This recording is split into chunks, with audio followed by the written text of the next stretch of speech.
शिव पुराण में कोटि रुद्र संहिता, कोटि रुद्र संहिता में 12 ज्योतिर्लिंगों के तथा उनके उपलिंगों का वर्णन है तथा उनके दर्शन पूजन की महिमा बताई गई है। वही हम आपको बताने जा रहे हैं। जो निर्विकार होते हुए भी अपनी माया से ही विराट विश्व का आकार धारण कर लेते हैं, स्वर्ग और अपवर्ग मोक्ष जिनके कृपा कटाक्ष के ही वैभव बताए जाते हैं, तथा योगी राज जिन्हें सदा अपने हृदय के भीतर अद्वितीय आत्मज्ञानानंद स्वरूप में ही देखते हैं, उन तेजोमय भगवान शंकर को, जिनका आधा शरीर शैल राजकुमारी पार्वती से सुशोभित है, निरंतर मेरा नमस्कार है, प्रणाम है प्रभु महादेव।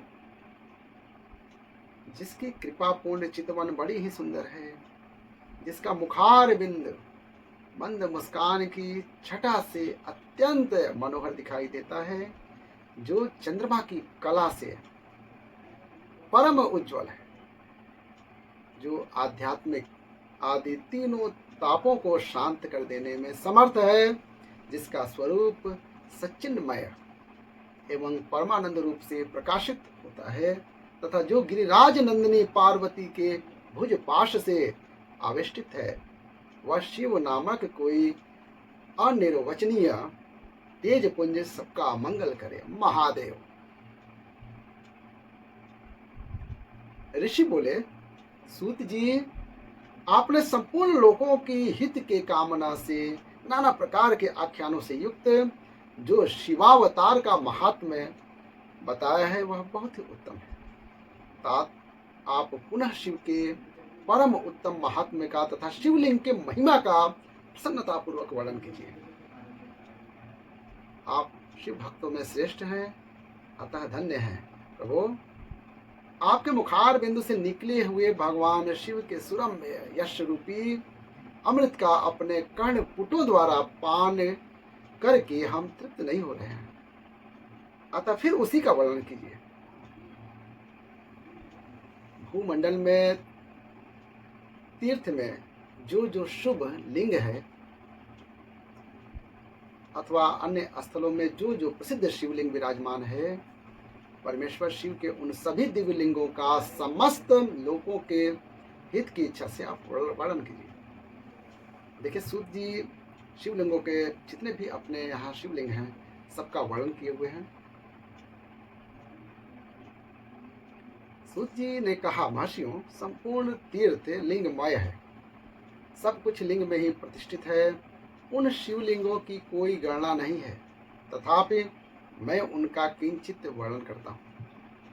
जो कोई दृश्य देखा जाता है तथा जिसका वर्णन एवं स्मरण किया जाता है, वह सब भगवान शिव का ही रूप है। कोई भी वस्तु शिव के स्वरूप से भिन्न नहीं है।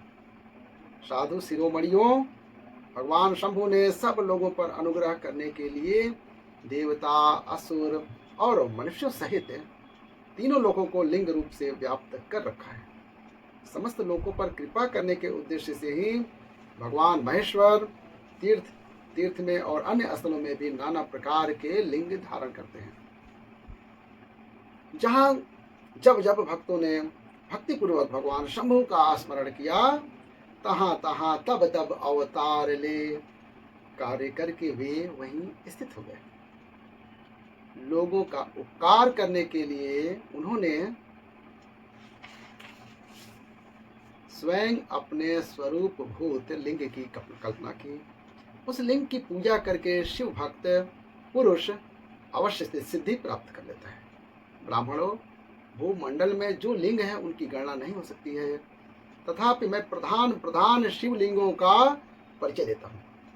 मुनि श्रेष्ठ शौनक, इस भूतल पर जो जो मुख्य ज्योतिर्लिंग है उनका आज मैं वर्णन करता हूँ। उनका नाम सुनने से पाप दूर हो जाता है। सौराष्ट्र में सोमनाथ, श्रीशैल पर मल्लिकार्जुन, उज्जैनी में महाकाल, ओमकार तीर्थ में परमेश्वर, हिमालय के शिखर पर केदार, डाकिनी में भीमशंकर, वाराणसी में विश्वनाथ, गोदावरी के तट पर त्र्यंबक, सीताभूमि में वैद्यनाथ, दारुकावन में नागेश्वर, सेतुबंध में रामेश्वर तथा शिवालय में घुश्मेश्वर का स्मरण करें। जो प्रतिदिन प्रातःकाल उठकर इन 12 नामों का पाठ करता है वह सब पापों से मुक्त हो जाता है, संपूर्ण सिद्धियों का फल प्राप्त कर लेता है। मुनीश्वरों, जिस मनोरथ को पाने की इच्छा रखकर श्रेष्ठ मनुष्य इन 12 नामों का पाठ करेंगे, वे इस लोक और परलोक में उस मनोरथ को अवश्य प्राप्त कर लेते हैं। जो शुद्ध अंतःकरण वाले पुष्प निष्काम भाव से इन नामों का पाठ करेंगे, उन्हें कभी माता के गर्भ में निवास नहीं करना पड़ेगा। इन सबके पूजन मात्र से ही इस लोक में समस्त वर्णों के लोगों के दुखों का नाश हो जाता है और परलोक में उन्हें अवश्य मोक्ष प्राप्त होता है। इन 12 ज्योतिर्लिंगों का नैवेद्य यत्न पूर्वक ग्रहण करना चाहिए, खाना चाहिए। ऐसा करने वाले पुरुष के सारे पाप उसी क्षण जलकर भस्म हो जाते हैं। यह मैंने ज्योतिर्लिंगों के दर्शन और पूजन का फल बताया है। अब ज्योतिर्लिंगों के उपलिंग बताए जाते हैं, ध्यान से सुनिएगा। सोमनाथ का जो उपलिंग है उसका नाम अंतकेश्वर है। वह उपलिंग मही नदी और समुद्र के संगम पर स्थित है। मल्लिकार्जुन से प्रकट उपलिंग रुद्रेश्वर के नाम से प्रसिद्ध है। वह भृगु कक्ष में स्थित है और उपासकों को सुख देने वाला है। महाकाल संबंधी उपलिंग दुग्धेश्वर या दूधनाथ के नाम से प्रसिद्ध है। दूधनाथ के नाम से प्रसिद्ध है। वह नर्मदा के तट पर स्थित है तथा समस्त पापों का निवारण करने वाला कहा गया है। ओमकारेश्वर संबंधी उपलिंग कर्दमेश्वर के नाम से प्रसिद्ध है और वह बिंदु सरोवर के तट पर है और उपासक को संपूर्ण मनोवांछित फल देने वाला, प्रदान करने वाला है। केदारेश्वर संबंधी उपलिंग भूतेश्वर के नाम से प्रसिद्ध है और यमुना के तट पर स्थित है। जो लोग उसका दर्शन और पूजन करते हैं उनके बड़े से बड़े पापों का वह निवारण करने वाला बताया गया है। भीमाशंकर संबंधी उपलिंग भीमेश्वर के नाम से प्रसिद्ध है। वह भी सहर पर्वत पर स्थित है और महान बल की वृद्धि देने वाला है। नागेश्वर संबंधी उपलिंग का भी भूतेश्वर ही है। वह मल्लिका सरस्वती के तट पर स्थित है और दर्शन करने मात्र से सब पापों को हर लेता है। रामेश्वर के प्रकट हुए उपलिंग को गुप्तेश्वर और घुश्मेश्वर के प्रकट हुए उपलिंग को व्याघ्रेश्वर कहा गया है। ब्राह्मणों, इस प्रकार यहाँ मैंने ज्योतिर्लिंगों के उपलिंगों का परिचय दिया है। शिव पुराण में कोटि रुद्र संहिता में ज्योतिर्लिंग का सारा वर्णन दिया गया है।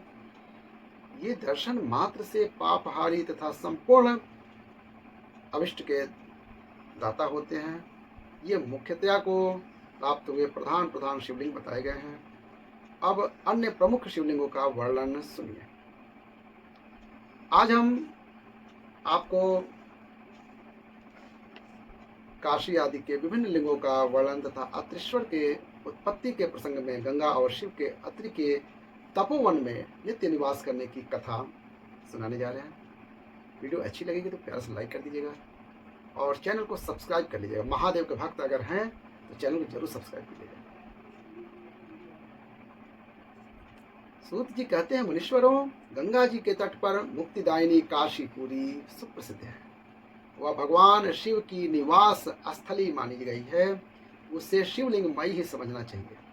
इतना कहकर सूत जी ने काशी के अभिमुक्त कृतिवासेश्वर, तिलभांडेश्वर, दशाश्वमेघ आदि और गंगा सागर आदि के संगमेश्वर, भूतेश्वर, नारीश्वर, वटुकेश्वर, पुरेश्वर, सिद्धनाथेश्वर, दूरेश्वर, श्रृंगेश्वर, वैद्यनाथ, जपेश्वर, गोपेश्वर, रंगेश्वर, वामेश्वर, नागेश, कामेश, विमलेश्वर, प्रयाग के ब्रह्मोश्वर, सोमेश्वर, हारद्वाजेश्वर, शूलटंकेश्वर, माधवेश तथा अयोध्या के नागेश आदि अनेक प्रसिद्ध शिवलिंगों का वर्णन करके अत्रीश्वर की कथा के प्रसंग में यह बतलाया कि अत्रि पत्नी अनुसुईया पर कृपा करके गंगा जी वहां पधारी।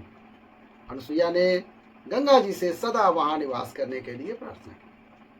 तब गंगा जी ने कहा, अनुसुईये, यदि तुम 1 वर्ष तक की हुई शंकर जी की पूजा और पति सेवा का फल दे दो तो मैं देवताओं का उपकार करने के लिए यहाँ सदा ही स्थित रहूंगी। पतिव्रता का दर्शन करके मेरे मन को जैसी प्रसन्नता होती है वैसे दूसरे उपायों से नहीं होती है। सती अनुसुईये, या मैंने तुमसे सच्ची बात कही है। पतिव्रता स्त्री का दर्शन करने से मेरे पापों का नाश हो जाता है और मैं विशेष शुद्ध हो जाती हूँ, क्योंकि पतिव्रता नारी पार्वती के समान पवित्र होती है। अतः यदि तुम जगत का कल्याण करना चाहती हो और लोक हित के लिए मेरी मांगी हुई वस्तु मुझे देती हो तो मैं अवश्य स्थिर रूप से निवास करूंगी। सूत जी कहते हैं, मुनियों, गंगा जी की यह बात सुनकर पतिव्रता अनुसुईया ने वर्ष भर का अपना सारा पुण्य उन्हें दे दिया। अनुसुईया के पतिव्रत संबंधी उस महान कर्म को देखकर भगवान महादेव जी प्रसन्न हो गए और पार्थिव शिवलिंग से, वहां पे पार्थिव लिंग से तत्काल प्रकट हो उनको साक्षात दर्शन दिया। शंभु बोले, साध्वी अनुसुईये, तुम्हारा यह कर्म देखकर मैं बहुत प्रसन्न हूँ। प्रिय पतिव्रते, वर मांगो, क्योंकि तुम मुझे बहुत प्रिय ही, तुम मुझे बहुत ही प्रिय हो। उस समय वे दोनों पति पत्नी अद्भुत सुंदर आकृति और पंचमुख आदि से युक्त भगवान शिव को वहां प्रकट हुआ देख बड़े विस्मित हुए। उन्होंने हाथ जोड़कर नमस्कार और स्तुति करके बड़े भक्ति भाव से भगवान शंकर का पूजन किया। फिर उन लोक कल्याणकारी शिव से कहा। ब्राह्मण दंपति बोले, देवेश्वर, यदि आप प्रसन्न हैं और जगदम्बा गंगा भी प्रसन्न हैं तो आप इस तपोवन में निवास कीजिए और समस्त लोगों के लिए सुखदायक हो जाइए। तब गंगा और शिव दोनों ही प्रसन्न हो उस स्थान पर जहाँ वे ऋषि शिरोमणि रहते थे प्रतिष्ठित हो गए। इन्हीं शिव का नाम वहां अत्रीश्वर हुआ।